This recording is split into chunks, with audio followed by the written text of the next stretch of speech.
கிறிஸ்துவ அன்பான தேவ பிள்ளைகளுக்கு கர்த்தரின் இரட்சகருமாய் இருக்கிற இயேசு கிறிஸ்துவின் இனிய நாமத்தில் அன்பின் வாழ்த்துக்கள். அல்லேலூயா.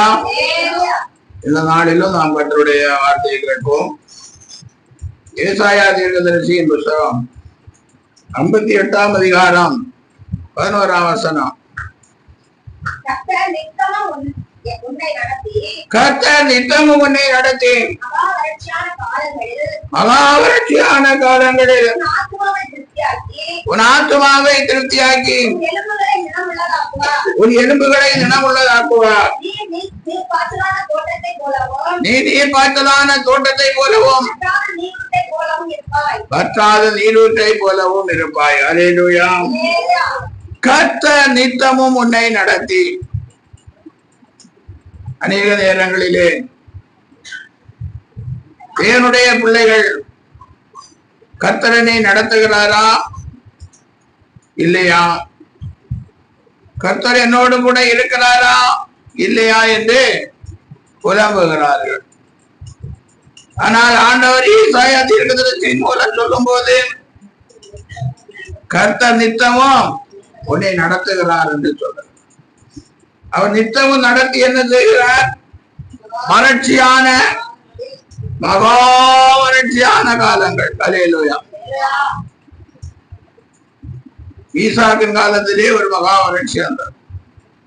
அதே பஞ்சகாலம் என்று சொல்லப்பட்டிருக்கிறது. ஆனா அந்த பஞ்சகாலத்திலே ஈசாக்கு விதைத்தான் 100 மடங்கு ஆசீர்வாதம்.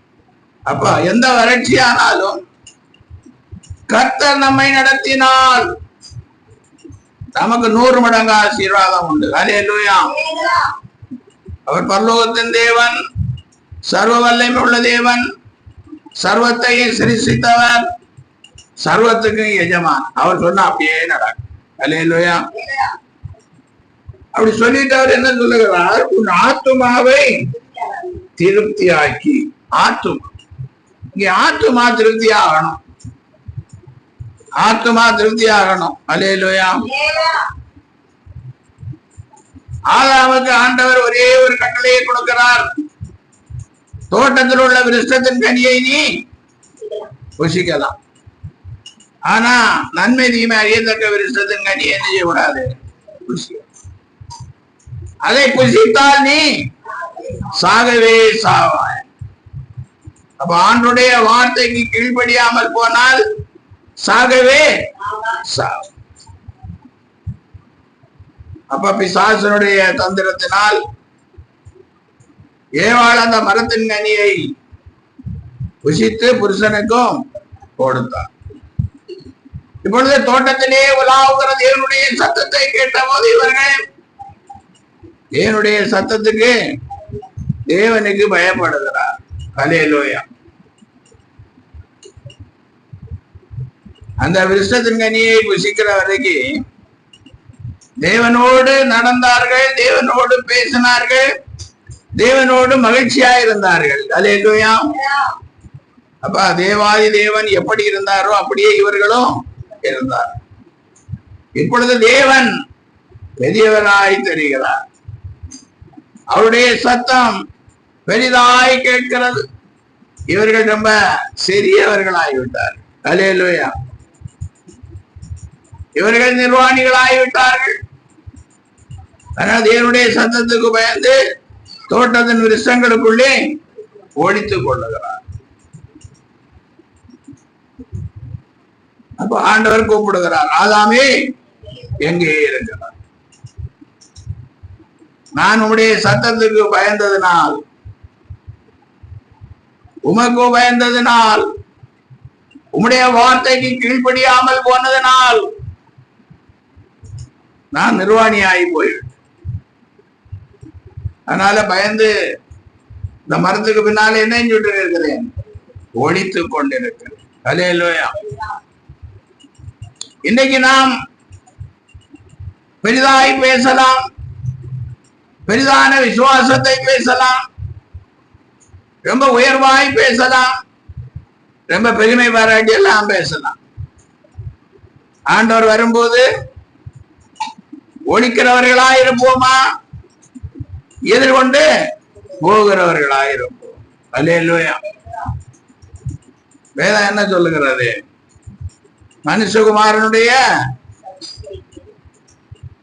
மனுஷகுமாரனுக்கு முன்பாக மலைகளை பார்த்து என்ன சொல்வார்கள்? நீங்க எங்களை மேல விழுந்து மறைத்து கொள்ளுங்க. அல்லேலூயா. அன்னைக்கு மரங்களுக்கு பின்னால ஒழித்துக் கொண்டார்கள். இனி ஆண்டவர் வரும்போது மலைகளை பார்த்து சொல்லுவாங்க, எங்க மேல விழுந்து மனுஷகுமாரனுடைய முகத்துக்கு. இது யார் சொல்லுகிறது? பெரிதான சாட்சிகளை சொன்னவர்கள், பெரிதான கூட்டத்தை நம்பி பெருசான இடத்துக்கு போய் பெருசாய் வாழ்ந்தவர்கள் எல்லாம் சொல்வார்கள். அல்லேலூயா. தேவ பக்தி உள்ளவனை தேவன் தமக்காக தெரிந்தவர். அப்ப தேவ பக்தி உள்ள மனுஷன் ஆண்டுடைய முகத்துக்கோ ஆண்டுடைய சத்தத்துக்கோ பயப்பட தேவையில்லை. அல்லேலூயா.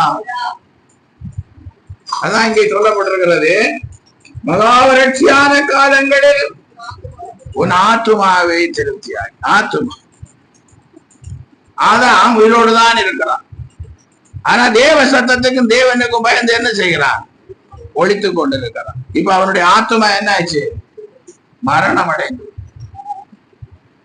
ஆத்துமா மரணம் அடைந்து. அதனாலதான் சங்கீதம் 49 சங்கீதம் 9 இப்படியாய் சொல்லுகிறது,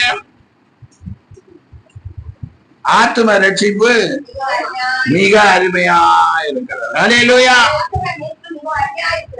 ஆத்தும மீட்பு மிக அருமையா இருக்கிறது. அது ஒருபோதும் ஆத்துமா மீட்கப்பட வேண்டும். அல்லேலூயா. ஆண்டவராய் இயேசு கிறிஸ்து மனுக்குலத்தை மீட்டெடுக்க இந்த உலகத்திற்கு வந்தார். அல்லேலூயா. அப்பதான் நான் மீட்டெடுக்கப்படும் போதுதான் ஆத்தும மீட்பு உண்டாகும். அது போல அடிப்படை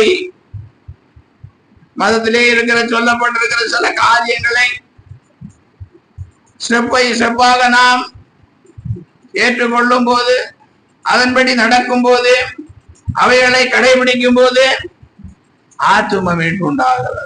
அந்த ஆத்தும மீட்பு அருமையா இருக்கிறது. அல்லேலூயா. பாருங்க, 1 பேதுரு 1:9 இப்படி ஆகி சொல்லுகிறது,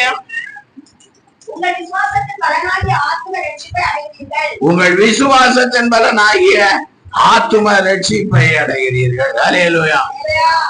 அப்ப விசுவாசிக்க, தேவனுடைய வார்த்தைகளை நாம் விசுவாசிக்க வேண்டும். சொல்லப்படுகிற உபதேச வார்த்தைகளை நாம் விசுவாசிக்க வேண்டும். அப்பொழுது ஆத்தும ரட்சிப்பு நமக்கு கிடைக்கிறது. விசுவாசத்தின் பலனாகிய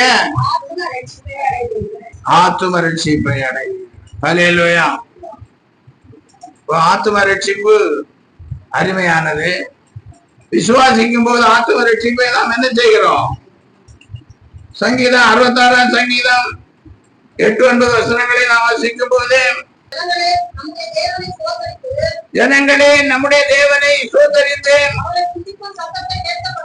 அவரை துதிக்கும் சத்தத்தை கேட்க பண்ணுங்கள். அவர் நம்முடைய கால்களை தள்ளாட விட்டாமல் நம்முடைய ஆத்துமாவை உயிரோடு வைக்கிறார். அல்லேலூயா. ஜனங்களே நம்முடைய தேவனை ஸ்தோத்தரித்து அவரை துதிக்கும் சத்தத்தை கேட்க பண்ணும். நீங்க ஸ்தோத்தரிக்கிற சத்தத்தை தேவனுக்கு என்ன செய்யணும்? கேட்க பண்ணணும். அல்லேலூயா.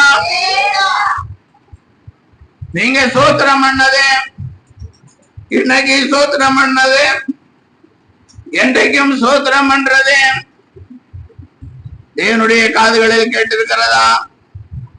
அதான் இங்க வேதம் சொல்லுகிறது, ஜனங்களே உங்களுடைய தேவனை ஸ்தோத்தரித்து அவரை துதிக்கும் சத்தத்தை அவர் நம்முடைய கால்களை தள்ளாட விட்டாமல்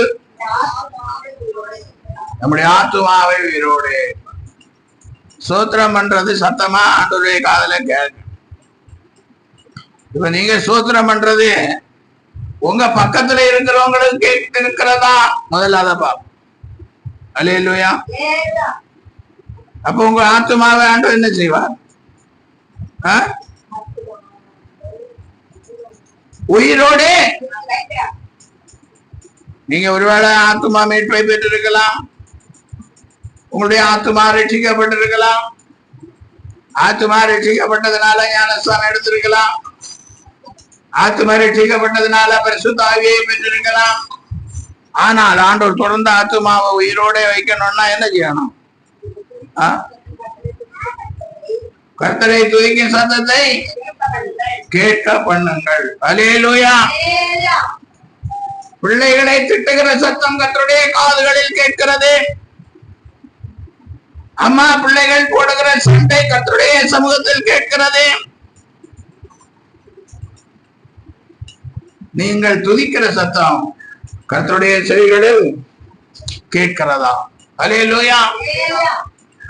அப்பதான் ஆத்துமாவை உயிரோடே வைப்பார். இல்லைன்னா ஆத்துமா என்ன செய்யும்? செத்து போய்.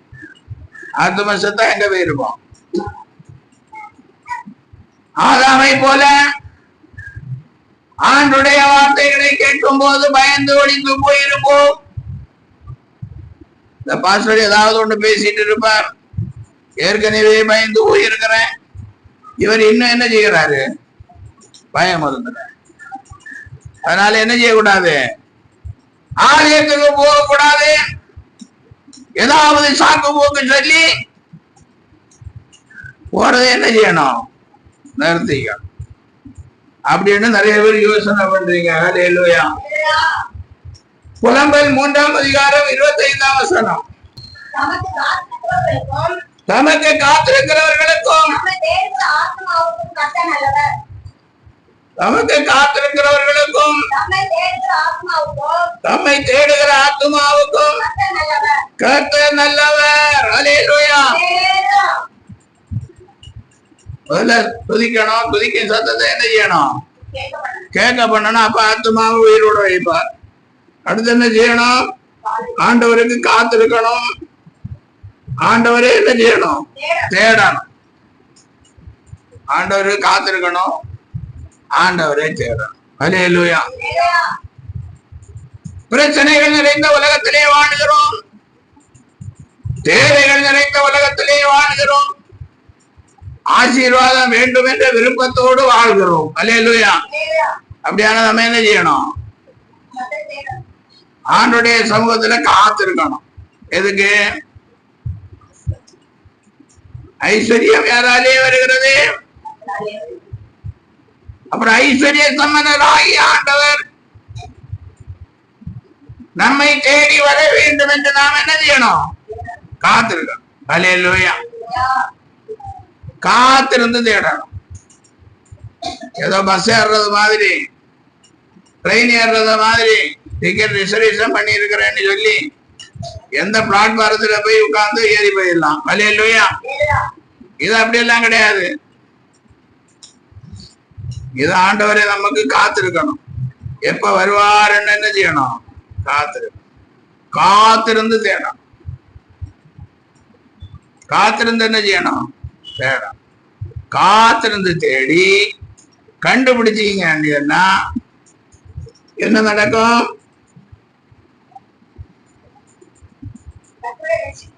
ஆத்துமாவுக்கு நல்லவராயிருப்பார். அல்லேலூயா. நமக்கு நல்லவராயிருப்பார். அப்ப நல்லவராயிருந்தால் என்ன நடக்கும்? ஐஸ்வர்யத்தையும் கனத்தையும் நமக்கு கொடுப்பார். அல்லேலூயா.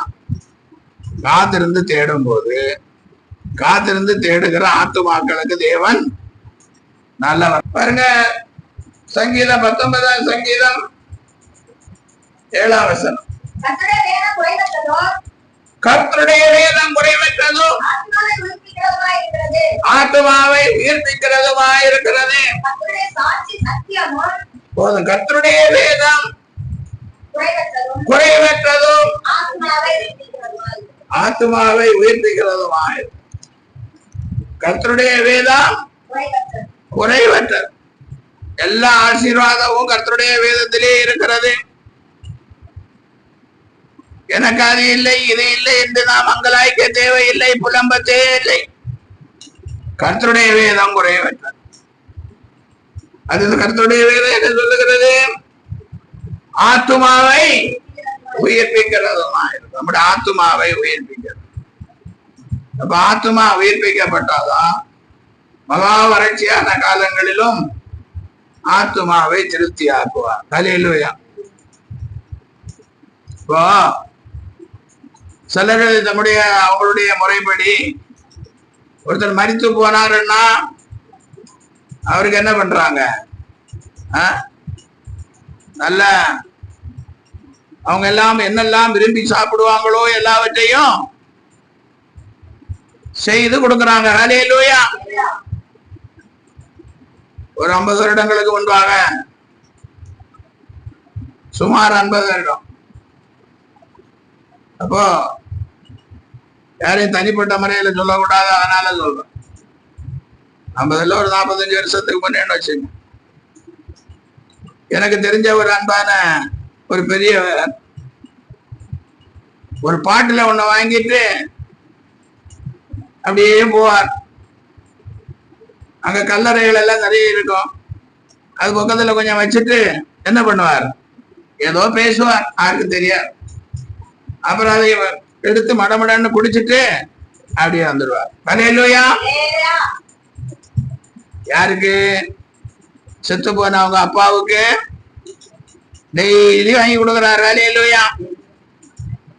அதே மாதிரி சகோதரிகள், பெண்கள் வீட்டுல நல்ல ருசியான பலகாரங்களை எல்லாம் செஞ்சு நல்லா கொடுப்பாங்க. ஹல்லேலூயா. ஆனா நம்முடைய ஆண்டவர் என்ன சொல்லுகிறார்? மகா வறட்சியான காலத்திலும் ஆத்துமாவை நிறுத்தியார். இப்ப மகா வறட்சியான காலத்திலும் யார் சோத்தரிக்கிறாங்களோ அவங்களுடைய ஆத்துமா எப்படி இருக்கும்? உயிரோடு இருக்கும். யார் கர்த்தருடைய சமூகத்துல காத்திருந்தவரை தேடுகிறார்களோ அவர்களுக்கு அவர் நல்லவராயிருந்து அவர்களுக்கு என்ன செய்வார்?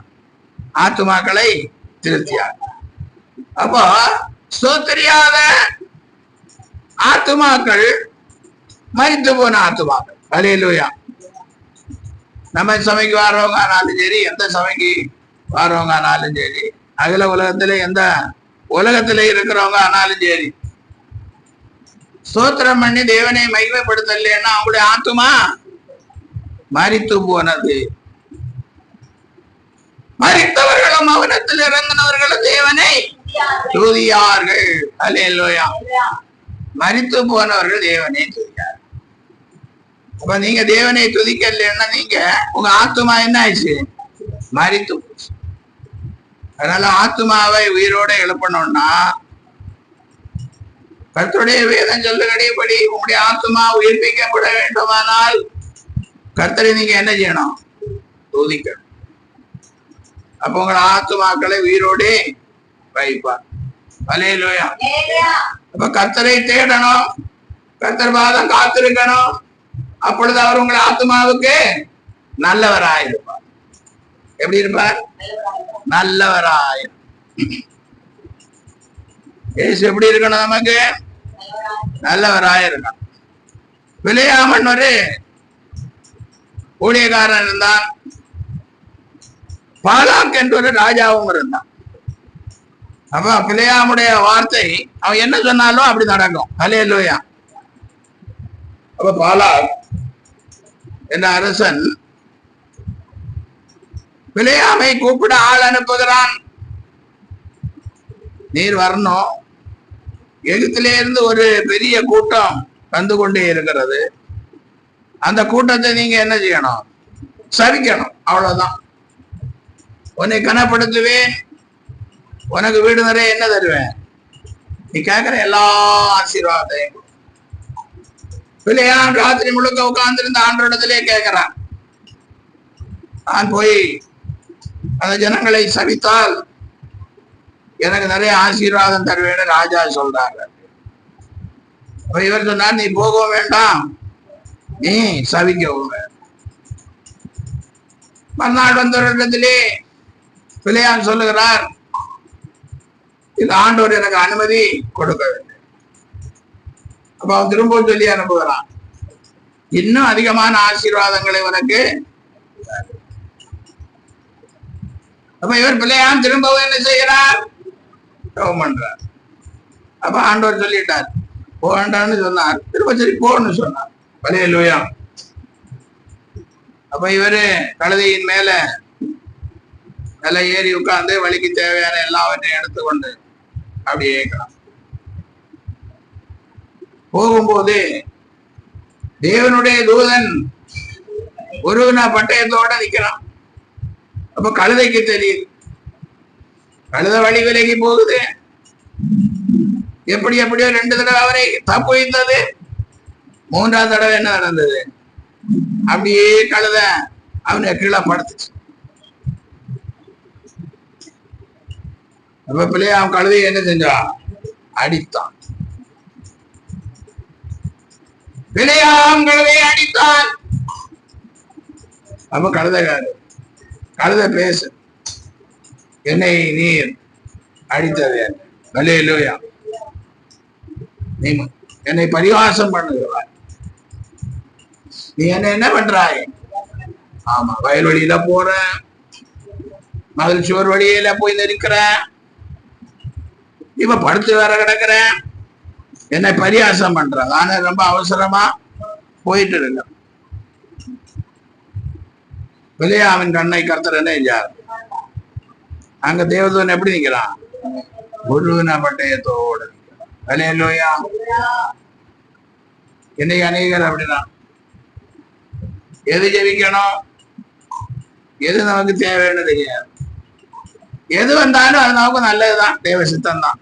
தேவ சித்தம் எல்லாமே இது வரைக்கும் நடக்குமா? தேவ சித்தம் இல்லாம இப்படி ஒரு காரியம் நடக்குமா அப்படின்னு நினைச்சு பிள்ளையா மாதிரி நல்ல சோத்திரம் பண்ணி கழுதைக்கு மேல ஏறி நல்ல கம்பீரமா என்ன செய்யறாங்க? அப்சலோம் போனது மாதிரி போறாங்க. அல்லேலூயா. அங்கே கர்வாலி மரம் நின்றது. அப்சலோமுடைய தலைமயிறு கர்வாலி மரத்துல என்ன ஆயிடுச்சு? கீழே விழவும் முடியல, குதிரை மேல போகவும் முடியல. கடைசியில என்னாச்சு? தலை பறி போச்சு. தொங்கி நின்னவனுக்கு தலை. யுத்தத்துக்கு போன ராஜாவுடைய பிள்ளையுடைய தலை என்ன ஆயிடுச்சு? போயிடுச்சு. இன்னைக்கு அநேகருடைய ஆத்துமாக்கள் இப்படிப்பட்ட சூழ்நிலையிலே இருக்கிறது. பாருங்கள், 103ஆம் சங்கீதம் 1ஆம் வசனத்திலே சங்கீதக்காரன் எப்படியா சொல்லுகிறார்? என் ஆத்துமாவே கர்த்தரை ஸ்தோத்திரி, என் முழு உள்ளமே நாமத்தை ஸ்தோத்திரி. அல்லேலூயா. என் ஆத்துமாவே கர்த்தரை ஸ்தோத்திரி, என் முழு உள்ளமே அவருடைய பரிசுத்த நாமத்தை. அல்லேலூயா. ஸ்தோத்திரி ஸ்தோத்திரி, கர்த்தரை ஸ்தோத்திரி. எசேக்கியேல் 18ஆம் அதிகாரம் 4ஆம் வசனம். எசேக்கியேல் தீர்க்கதரிசி புத்தகம். இதோ எல்லா ஆத்துமாக்களும் என்னுடையவைகள். தகப்பனின் ஆத்துமா எப்படியோ மகனுடைய ஆத்துமாவும் என்னுடையது. பாவம் செய்கிற ஆத்துமா மகனுடைய ஆத்துமா எப்படியோ தகப்பனுடைய ஆத்துமாவும் அப்படியேதான்.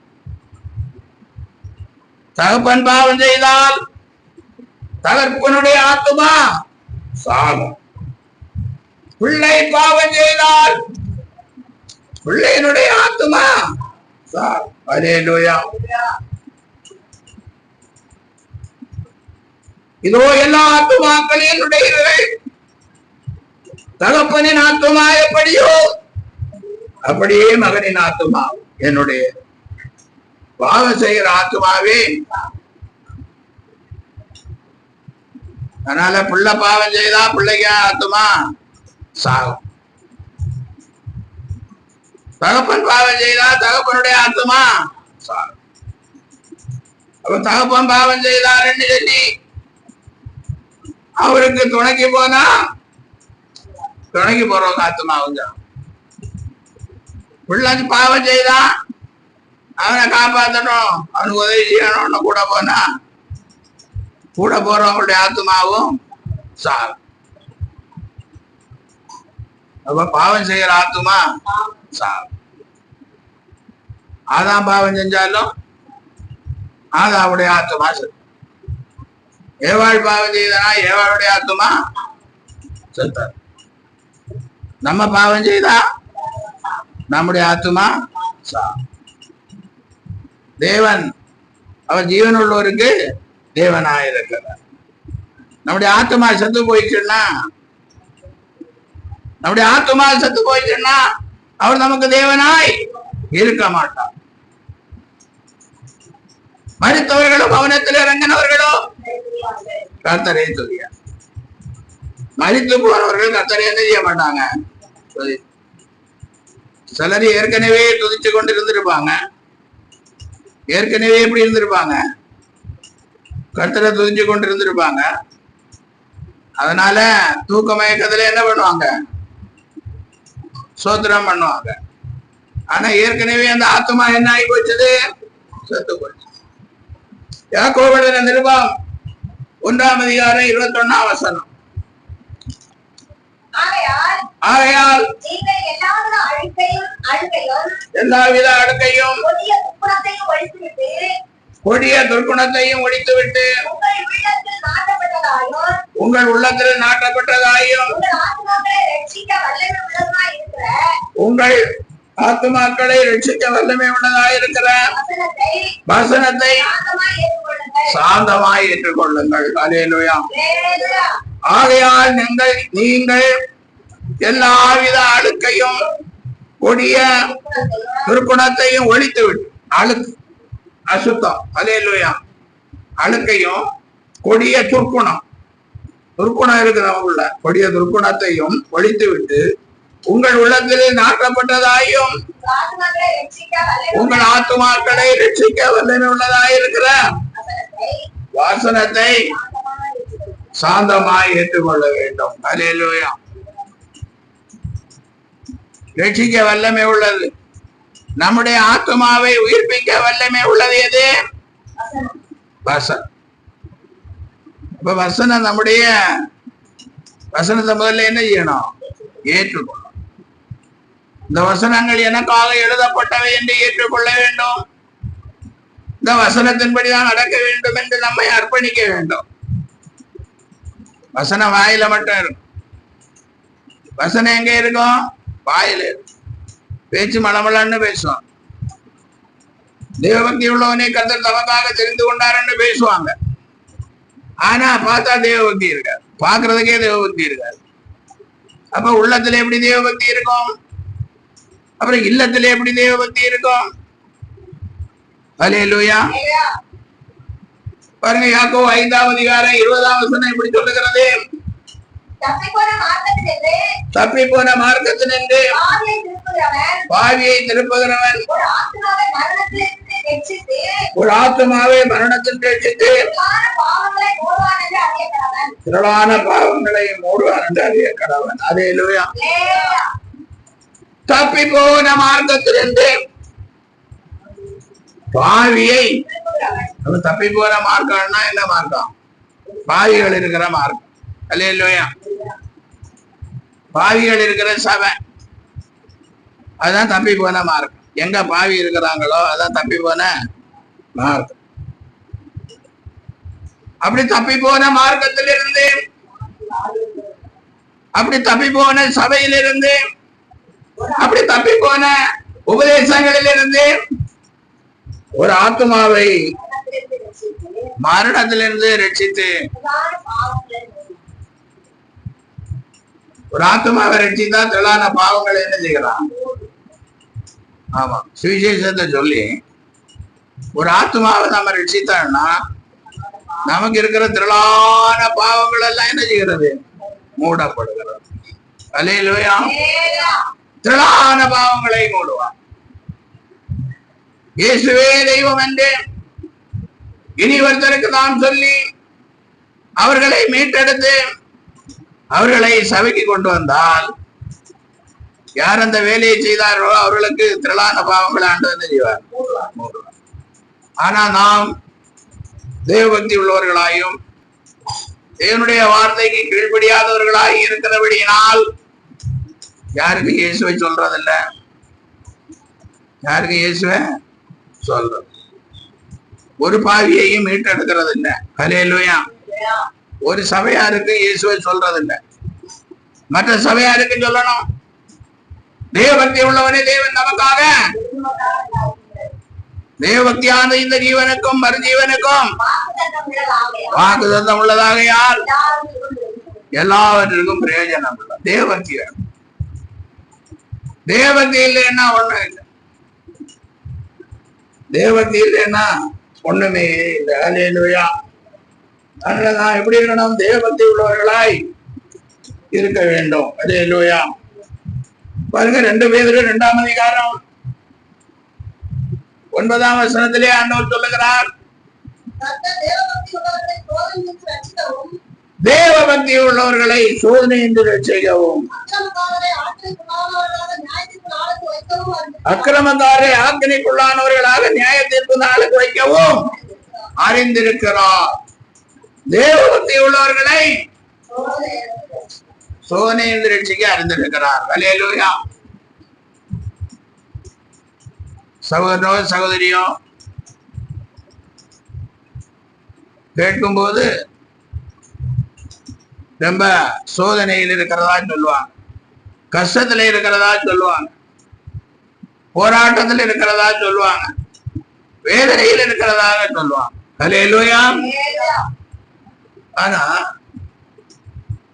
நீங்கள் தேவபக்தி உள்ளவர்களாக இருந்தால் உங்களை சோதனை என்று ரட்சிக்க தேவன் அறிந்திருக்கிறார். ஹல்லேலூயா. சோதனை எல்லாருக்கும் வரும். மனுஷனுக்கு என்ன வரும்? சோதனை. அப்ப நீங்க தேவபக்தி உள்ளவர்களாக இருந்தால் உங்கள் ஆத்துமா கர்த்தரை நோக்கி துதிக்கிற ஆத்துமாவா இருந்தால், நீங்கள் கர்த்தருக்கு காத்திருந்து கர்த்தரை தேடுகிறவர்களாக இருந்தால்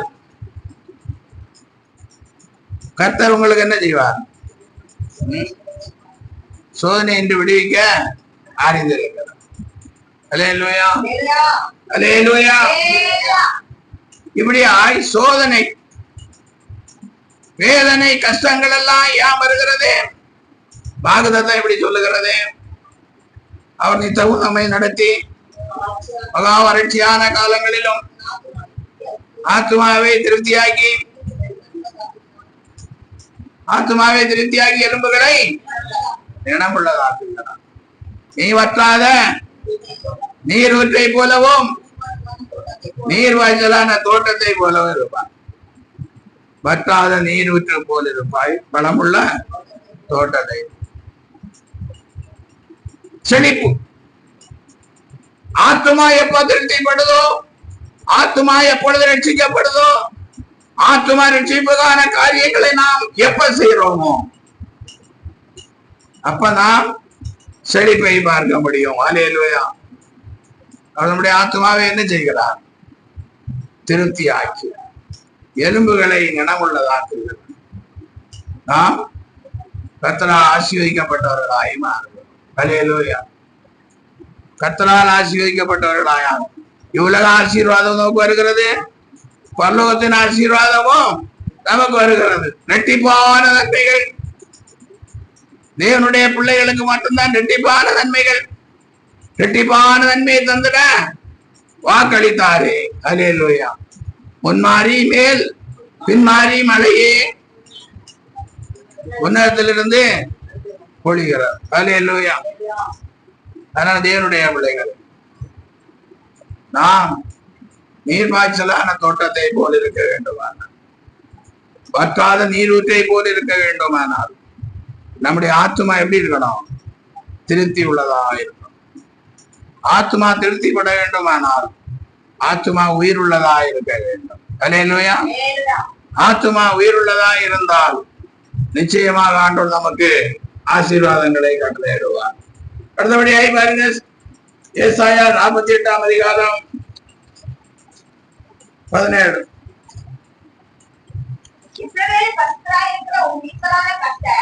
இஸ்ரவேலின் பரிசுத்தராய் இருக்கிற உன் மீட்பரான பரிசுத்தர் சொல்லுகிறதாவது, பிரயோஜனமாய் இருக்கிறதை உனக்கு போதித்து நீ நடக்க வேண்டிய வழியிலே உன்னை நடத்துகிற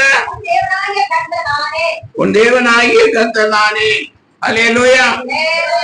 இஸ்ரவேலின் பரிசுத்தராய் இருக்கிற உன் மேய்ப்பரான கர்த்தர் சொல்லுகிறதாவது பிரயோஜனமாய் இருக்கிறதை உனக்கு போதித்து. அல்லேலூயா. சபைக்கு போனோம், சத்தியத்தை கேட்டோம், சில நேரங்களில் மறந்தே போகும். ஆனா அது பிரயோஜனம் உள்ளதா இருக்கிறதா? பிரயோஜனமாய் இருக்கிறதை உனக்கு போதித்து. இன்னைக்கு சொன்னதுல ஏதாவது பிரயோஜனமாய் இருக்கிறதா? ஆத்துமா திருப்திப்பட்டால் தான் நாம் ஆசீர்வதிக்கப்பட முடியும், நாம் திருப்தியாக வாழ முடியும். இல்லையா? அப்ப ஆத்துமா எப்படி இருக்கணும்? உயிரோடு இருக்கணும். ஆத்துமா எப்படி இருக்கணும்? அப்புறம் ஆத்துமா உயிரோடு இருக்கணும்னா என்ன செய்யணும்? சோத்திர பலி செலுத்தணும். இப்ப சோத்திர பலி செலுத்தினா மட்டும் போதுமா? கர்த்தர் பாதல காத்திருந்து கர்த்தரை தேடணும். அப்பொழுது உங்க ஆத்மாவுக்கு எப்படி இருப்பார்? நல்லவராகவே இருப்பார். அல்லேலூயா. அப்ப இது பிரயோஜனமான ஆத்மா உயிர்ப்பிக்கப்பட வேண்டும் என்ற சத்தியம் பிரயோஜனமான சத்தியம். ஆண்டவரே என் ஆத்மாவை உயிர்ப்பியும் என்று சொல்லி நாம் ஜெபிப்பது அவசியமா இருக்கிறது. அல்லேலூயா. அப்போ பிரயோஜனமா இருக்கிறது உனக்கு போதித்து நீ நடக்க வேண்டிய வழியிலே உன்னை நடத்துகிற கர்த்தர் நானே. அல்லேலூயா. பிரயோஜனமானதை போதிக்கிறார், அப்புறம் நடக்க வேண்டிய வழியிலே நம்ம என்ன செய்கிறோம்? நடத்துகிறோம். அல்லேலூயா. இன்னைக்கு நம்ம ஒவ்வொருத்தரும் ஒவ்வொரு பிரச்சனையில வந்துருப்போம்னு வச்சுங்க. இல்ல இந்த செய்தியை கேட்கிறவங்க ஏதாவது கஷ்டத்துல இருக்கிறாங்கன்னு வச்சுங்க, பாஸ்டர் ஏதாவது நாலு ஆறுதலின் வார்த்தையை கூறுவாருன்னு நினைச்சா அவரு உபதேசம் சொல்லி ஆத்மாவை குறித்து சொல்லிட்டு இருக்கிறாரு அப்படின்னு கிண்டலும் கேலியும் பண்ணுவீங்க. அல்லேலூயா. ஆனா பிரயோஜனமான காரியம் என்னவென்றால் உங்கள் ஆத்துமாக்கள் உயிர்ப்பிக்கப்பட வேண்டும். உங்கள் விசுவாசத்தின் பலனாகிய ஆத்தும ரட்சிப்பை நீங்கள் பெற்றுக்கொள்ளணும். விசுவாசத்தின் பலனாகிய ஆத்தும ரட்சிப்பு வரலன்னா ஆண்டவரிடத்துல இருந்து ஒரு ஆசீர்வாதம் வர. ஈசா கிட்டத்துல கேட்கும் போது இந்த ஒரு ஆசீர்வாதம் மட்டும்தான் உம்மிடத்தில் உண்டா? அப்புறம் அவர் என்ன சொல்லுகிறாரு? நீ உன் சகோதரனை சேவித்து பூமியின் சாரத்தோடு வாழன்னு சொல்றாரு. உழைச்சு பொழைச்சு வாழணும். அல்லேலூயா. தகப்பனே சொல்றார், நீ உன் சகோதரனை என்ன செய்ய வேண்டும்? ஆமா, யாக்கோபு உன்னை சேவிக்க வேண்டியதாக இருந்தது. உன்னுடைய துர்க்குணத்தை நிமித்தம், உன் துர்க்குணத்தை கண்டு வேதனைப்பட்ட தாய் அதை மாற்றி விட்டார். அல்லேலூயா. அதனால நீ உன் சகோதரனை சேவித்துதான் வாழணும். உன் பட்டயத்தால் தான் நீ என்ன செய்யணும்? பிழைக்கணும். அல்லேலூயா. அது ஒரு வாழ்க்கை தான், அது உலக வாழ்க்கை. ஆனால் யாக்கோபு கிடைத்த ஆசீர்வாதம் என்ன?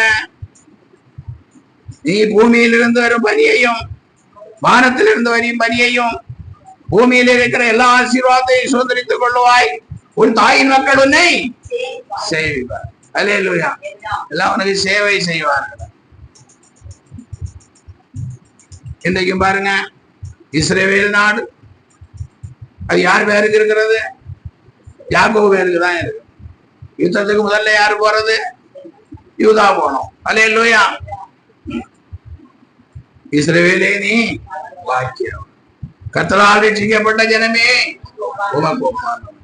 உனக்கு சகாயம் செய்யும் கேடவும் மகிமை விருந்திய பட்டயமும் உன் சத்துருக்கள் உனக்கு, நீ அவர்கள் மேடுகளை மீறிப்பார். கர்த்தருக்கு பயப்படுகிறார். இஸ்ரவேல் ஜனத்துக்கு அது சின்னோண்டு நாடுதான். அவங்க உலகம் முழுக்க எங்க இருக்கிற யூதர்களை எல்லாம் கணக்கு போட்டாலே 2 கோடி பேர் தான் இருக்கிறாங்களாம். ஆனா அந்த ஜனத்துக்கு இன்னைக்கு எல்லாரும் பயப்படுகிறார். அல்லேலூயா. ஏன்? கர்த்தர் அவர்களோடு கூட இருக்கிறார். அல்லேலூயா. கர்த்தர் யாக்கோவோடு கூட இருக்கிறார். கர்த்தர் இஸ்ரவேலோடு கூட இருக்கிறார். அல்லேலூயா. அதனால இங்க வந்து பிரயோஜனமானதை போதித்து நீ நடக்க வேண்டிய வழியிலே, ஆமா, நடக்க வேண்டிய வழியிலே என்ன செய்யணும்? ஆண்டவர் நடத்துகிறார். பாருங்க, ஏசாயா 30ஆம் அதிகாரம் 21ஆம் வசனம். நீங்கள் வலதுபுறமாய் சாயும் போதும் இடதுபுறமாய் சாயும் போதும் வழி இதுவே, வழி இதுவே என்று உங்களுக்கு பின்னாலே உங்கள் வார்த்தையை பின்னாலே சொல்லும் வார்த்தையை உங்கள் காது கேட்கும். அல்லேலூயா.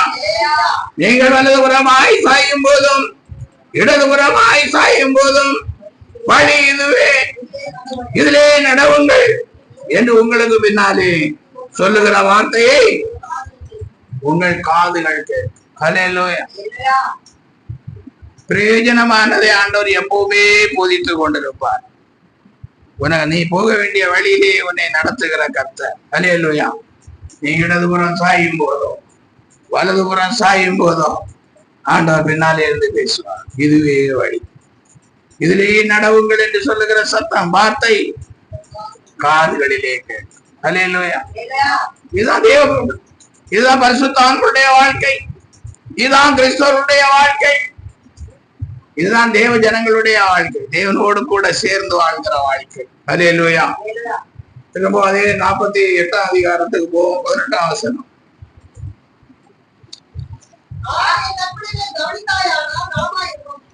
என் கற்பனைகளை கவனித்தாயானால் நலமாயிருக்கும்.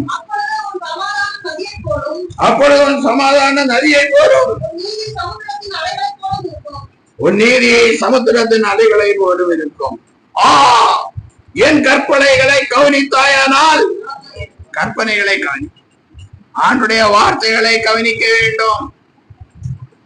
ஆண்டுடைய வார்த்தைகளை கவனித்தால், ஆண்டோருடைய கற்பனைகளை கவனித்தால் நலமாயிருக்கும். அப்பொழுது உன் சமாதானம் நதியை போலவும் உன் நீதி சமுத்திரத்தின் அலைகளை போல. நாம் என்ன காரணம் வேண்டுமானாலும் சொல்லலாம். ஆனால் கர்த்தர் நம்முடைய கரங்களை பிடித்து என்ன செய்யணும்? நடத்தும். ஏசப்பா நம்முடைய கரங்களை பிடித்து நடத்தும். இதுவே வழி என்று போதிக்கணும். அல்லேலூயா.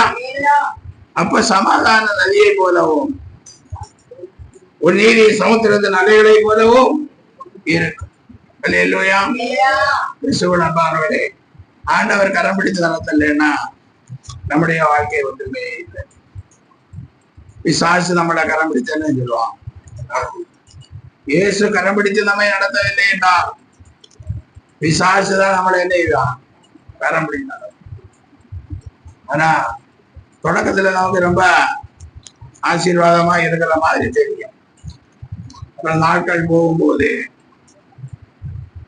அவன் எங்கேயோ ஆழமான பள்ளத்திலே நம்மை கொண்டு போய் விட்டு போவான். அல்லேலூயா. அது நான் ஒருத்தர் என்ன செய்யக்கூடாது? மறந்து, என்னுடைய பிள்ளைகள் மறந்து. ஆனால் நம்முடைய கரங்களை இயேசு பிடிச்சிருக்கிறாரா? கேள்வி கேட்கக்கூடாது. இயேசுனுடைய கருத்தை பிடிச்சிருந்தா எனக்கு இவ்வளவு கஷ்டம் வந்திருக்கான்னு கேட்கக்கூடாது. அல்லேலூயா. அவர் உபத்திரவத்தின் வழியில தான் நடந்தார்.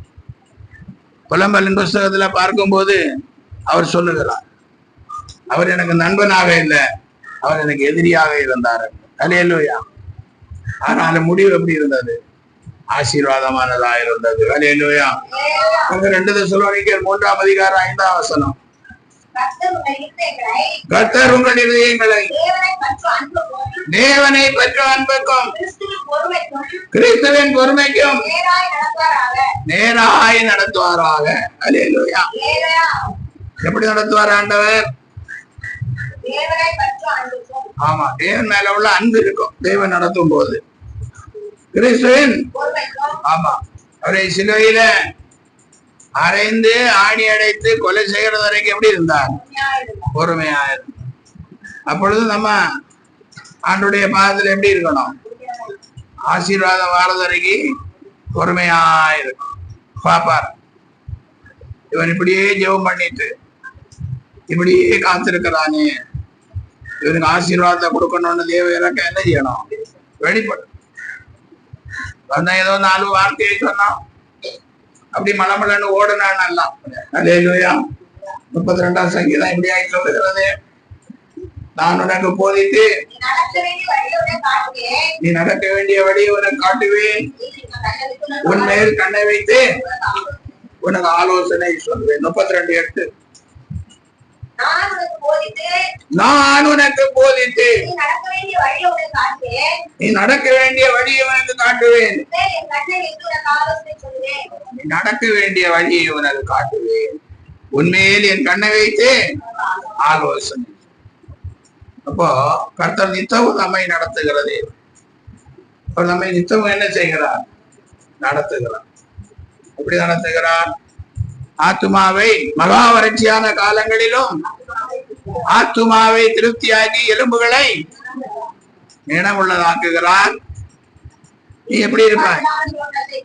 நீ பாய்ச்சலான தோட்டத்தை போலவும் வற்றாத நீரூற்றை போலவும் இருப்பாய். அல்லேலூயா, அல்லேலூயா.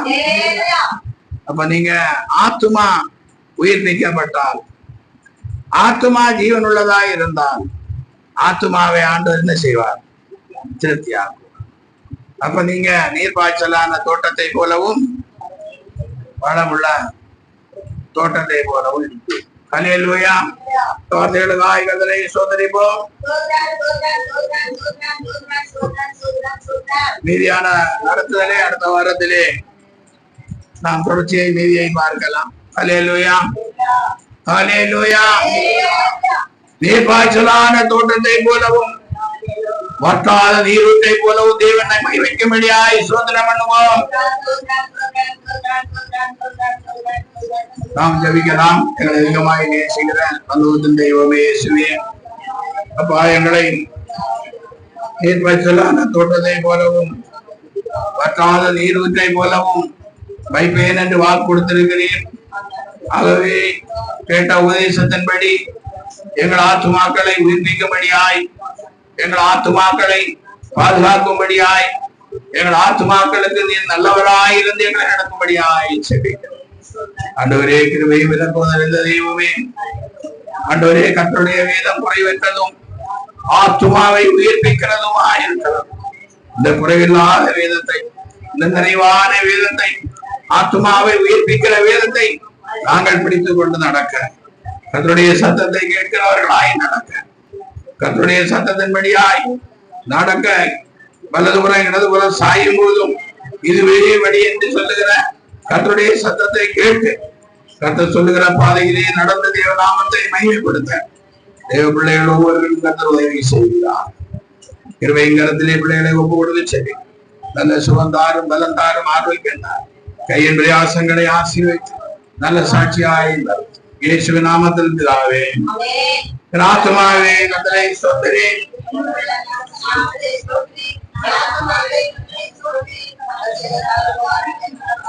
அவருடைய அக்கிரமங்களை எல்லாம் மன்னித்து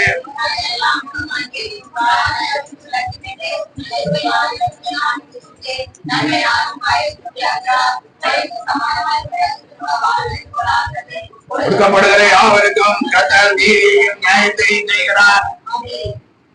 நம்முடைய கர்த்தராகிய இயேசு கிறிஸ்துவினுடைய கிருபையும் பிதாவாகிய தேவனுடைய அன்பும் பரிசுத்த ஆவியானவருடைய ஐக்கியம் நடத்தலும் அபிஷேகமும் ஆசீர்வாதம் வார்த்தையை கேட்ட பிள்ளைகளோடும் சகல பரிசுத்தாரும் எந்த ஜீவனுடையத்தோடும் என்னென்றைக்குமா இருப்பதாக.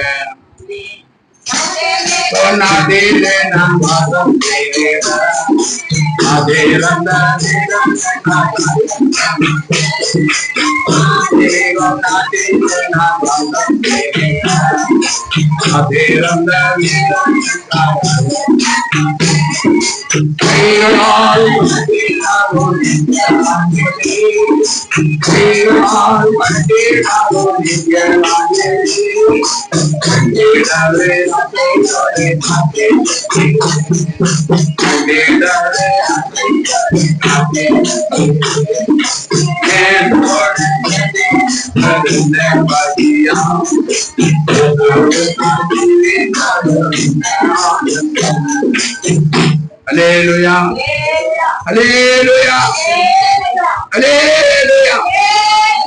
கர்த்தர் உங்கள் யாவரையும் ஆசீர்வதித்து பற்றாத நீரூற்றை போலவும் பலமுள்ள தோட்டத்தை போலவும் ஆசீர்வதிப்பார். God bless you.